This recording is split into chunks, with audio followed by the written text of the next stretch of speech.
कोई दो राय नहीं है। अगर आप शिव के उपासक हैं, अगर आप शिवलिंग की आराधना करते हैं तो जीवन में आपका कोई काम नहीं रुक सकता, और जो आपके भाग्य में नहीं है वो भी आपको मिल जाएगा। शिव वो भी आपको लाके दे देंगे।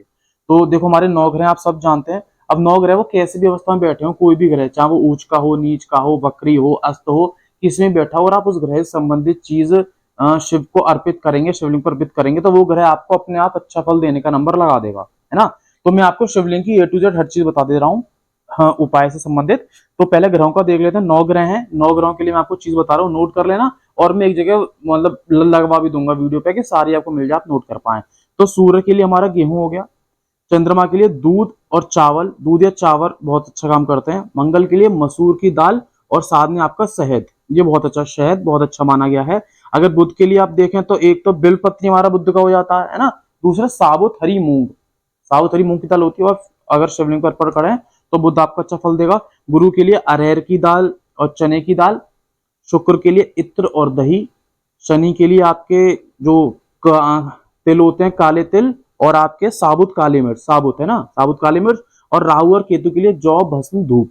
जौ, भस्म, धूप तीनों चीजें राहु केतु के लिए आ जाती हैं। तो अब ये क्या है, या तो आप चाहें तो एक सबसे बड़ी चीज ये कि आप एक बैग बना लें, सब में छोटे छोटे डिब्बे, सब में सारी सामग्री, शिवलिंग पर जाएं, जल वगैरह चढ़ाएं, स्नान करवाएं, उसके बाद हर एक सामग्री निकाल निकाल के थोड़ा थोड़ा शिव को अर्पित करते हैं, सबसे बढ़िया। ये ना भी कर पाए तो अगर आपको किसी पर्टिकुलर ग्रह का संभालना है तो वो ले जाएं, वो जाके चढ़ा दें, उसमें कोई ऐसी दिक्कत वाली बात नहीं है ना। अब बड़ी बात यह है कि पहला तो ये आपका नवग्रह से शिव जी का हो गया। दूसरा देख लो भाई, मंत्र जाप। आप जिस भी मंत्र का जाप कर रहे हैं वो अगर आप शिवलिंग के समक्ष बैठकर करेंगे, फर्क नहीं पड़ता कि वो मंत्र हनुमान जी का है या काली माँ का है, किसी का भी सही, अगर आप शिव जी के समक्ष बैठ के मंत्र करेंगे तो कई गुना उसका फल मिलेगा, है ना। तो मैं आपको नवग्रहों के मंत्र की भी एक लिस्ट यहाँ पे लगा दूंगा, आप देख सकते हैं नवग्रह के किस मंत्र का जाप करना चाहिए, और वो आप लगा देंगे। ठीक है। अब क्या है, हमारे जीवन में छोटी छोटी परेशानियां होती हैं, उनके लिए स्पेशल बना के शास्त्रों में उपाय दिए गए, मैं आपको बता दे रहा हूँ। सबसे पहले तो देखो, या तो आपने किसी से उधार ले रखा है, आप चुका ना पा रहे हो, या फिर आपने किसको उधार दे रखा है वो वापस ना दे रहा हो, तो उसके लिए क्या करना है, 1 लोटा जल लें, जल में डालें गुड़, गुड़ घोल लें, है ना। ये नहीं कि लेके ऊपर से 2 चुटकी डाल दिया, घोलें गुड़ उसके अंदर आराम से, फिर जाके शिवलिंग पर चढ़ाएं और प्रार्थना करें कि ऐसे ऐसे मेरा पैसा निकल जाए, या ऐसा ऐसा करके कि मैं पैसे चुका पाऊं, है ना। तो जल्दी समस्या का निदान होने लग जाएगा।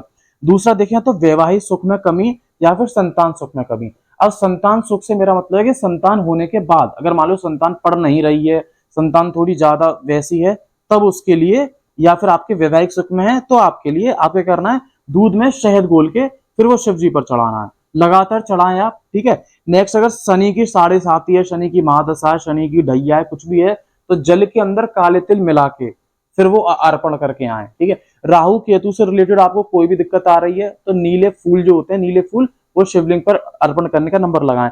कोई भी अगर आपको विशेष कार्य है, कोई आप विशेष कार्य करवाना चाहते हैं, आप समझदार हैं, तो उसके लिए सफेद चंदन का प्रयोग होता है, सफेद चंदन आप शिवलिंग पे लगाएं। ठीक है। अगली चीज, रोग शांति। देखो रोग शांति वाला करो, वैसे मैं सबकी हर चीज बता रहा हूँ, रोग शांति वाला ठीक है। आप आंवले का रस मिल जाए, गिलोय का रस मिल जाए, या फिर आपको अमरबिल का रस मिल जाए, तीनों का मिल जाए तो बढ़िया है। अगर ना भी मिले तो जो आप अकेले ले लें और इसको चढ़ाएं, इससे रोग, जो भी रोगी है उससे चढ़वाएं या उसके ऊपर से उतार के चढ़ाएं, आपको फायदा मिलने का नंबर लगेगा।